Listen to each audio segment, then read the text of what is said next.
Welcome back to my channel. আমি মিঠু, চ্যানেলের নাম মিঠু সরকার দাস। আমার চ্যানেলে তোমাদের সবাইকে আরেকবার করে স্বাগত জানাই। আর আমার চ্যানেলের ভিডিওগুলো তোমাদের কেমন লাগছে, তোমাদের থেকে আমি অনেক অনেক ভালোবাসা পেয়েছি, আমি তোমাদের থেকে আরও ভালোবাসা চাই। আর এই জায়গাটা দেখো কতটা সুন্দর লাগছে।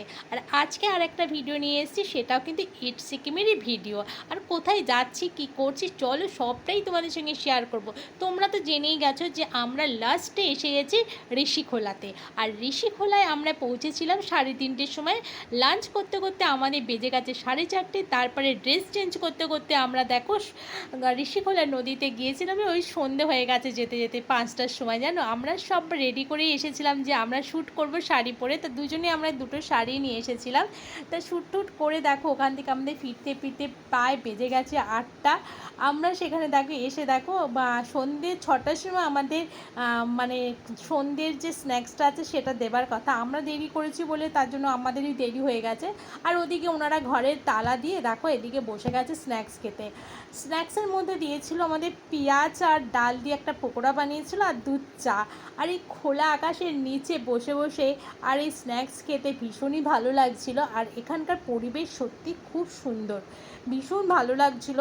আর সবাই মিলে একসাথে বসে খোলা আকাশের নিচে এইভাবে চা খাওয়া যে কি আনন্দ। আর এই ছোট্ট মেয়েটা খুব মিষ্টি, একবার নয় দুবার নয় 3-3বার চা আর পকোড়া চেয়ে আমরা খেয়েছি। জানো তো, এতটাই ভালো লাগছিল, অল্প অল্প ঠান্ডা আর বেশ ভালো লাগছিল। আর সবাই কিন্তু এখানে বসেছিল, আরও যারা কাস্টমাররা এখানে ছিল তারা ওই দেখো পাশে বসে আছে, দেখো সবাই গল্প করছে। ওদের ওদের দলে অনেকজন এসেছে, আমরা তো মোটে 4জন, ওরা অনেকজন এসেছে একসাথে। চলো, আমাদের তো চা পকোড়া খাওয়া হয়ে গেল, তোমাদের সঙ্গে একটুখানি পুরো এই হোমস্টেটা শেয়ার করে নিই। আর এই পাশটা দেখো এদের প্রথমে ঢুকতেই কিন্তু ওদের রান্নাঘরটা, এখানে কিচেন রুম, এখানে খাওয়া দাওয়া এবং রান্না বান্না হয়। আর তারপরে যে পাশে এই রান্নাঘরের পাশেই হচ্ছে হোমস্টেগুলো পরপর পরপর করে সাজানো আছে, এক নাম্বারিং করা রয়েছে। তা আমরা হচ্ছে 7 আর 8 রুম পেয়েছিলাম। আর এদের ওপরে কিন্তু আরও ঘর হচ্ছে, কেন ওদের তো প্রচুর কাস্টমার আসে আর ঘরের প্রচুর দরকার আছে, তাই আস্তে আস্তে ওরা ওপরটা বাড়াচ্ছে। যাই হোক, আমাদের শ্যুট করতে করতে শাড়ি ভিজে গিয়েছিল, আর জিন্সের ওপরে আমরা শাড়ি পরেছিলাম। আর আমরা দুজনে আগের থেকে ঠিক করেছিলাম যে ওখানে গিয়ে আমরা শাড়ি পরে শ্যুট করব, তাই জন্য শাড়ি নিয়ে গেছিলাম। আর দুজনে কিন্তু আমরা একই শাড়ি নিয়ে গেছিলাম, দুজনের শুধু কালারটা আলাদা। এই দুটো শাড়ি আমরা কিনেছিলাম শান্তিনিকেতন থেকে।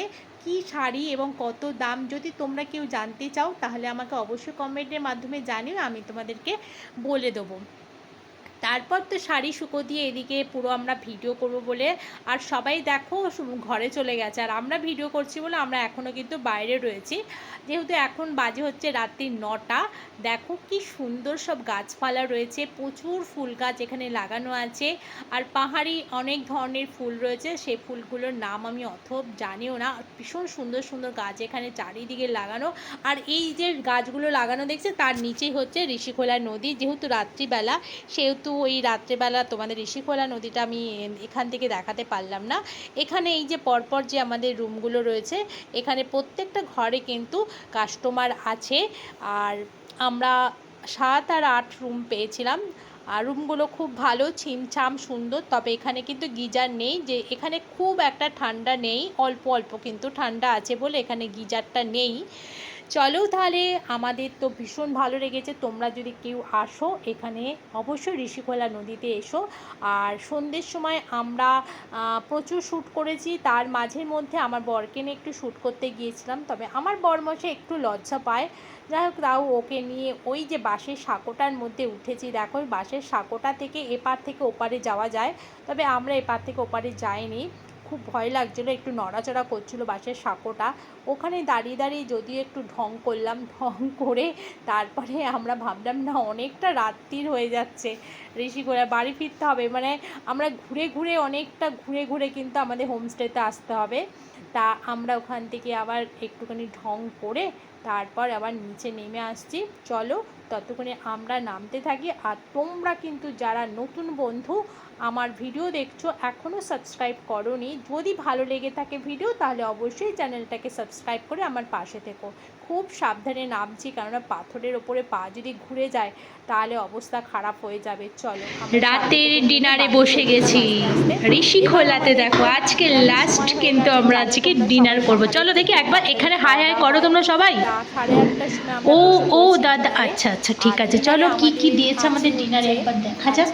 চিকেন ওই কষা, ফ্রাইড রাইস ছিল, চিকেন কষা আর ফ্রাইড রাইস। আচ্ছা মাটন, ও সরি এটা মটন কষা।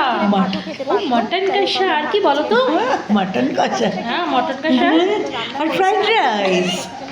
ও দাঁড়াও এটা স্পেশাল মাটন, মানে দেখতে চিকেন কিন্তু খেতে মাটন, তাই এটা বুঝতে পারছি কি বলা যাবে? যাই হোক আমরা আমি নামটা ঠিক দিতে পারছি না, যাই রান্নাটা কিন্তু ধোয়া ওঠা দারুণ টেস্ট। ভালো taste হয়েছে না? আমি তাই? বেশি বড় করবো না, দেখি। পরের ভিডিওতে আবার তোমাদের সঙ্গে খেয়ে দেখি ততক্ষণে কিরকম। চলো খুব ভালো তাহলে খাওয়া যাক। ডিনার করে ফেলি। এই যে। তোমরা সবাই যদি রাতে কেউ ভিডিও দেখো তোমরাও ডিনার করে ফেলো। আর চলো ঠিক আছে, পেটে তাহলে একটু নরম আজকের হবে। ভিডিওটা এখানেই শেষ করছি। আর পরের ভিডিওতে আবার আচ্ছা। তোমাদের সঙ্গে দেখা খুব ভালো হচ্ছে। হয়েছে এটা। টাটা, না বাই না বাই। খারাপ হয়নি।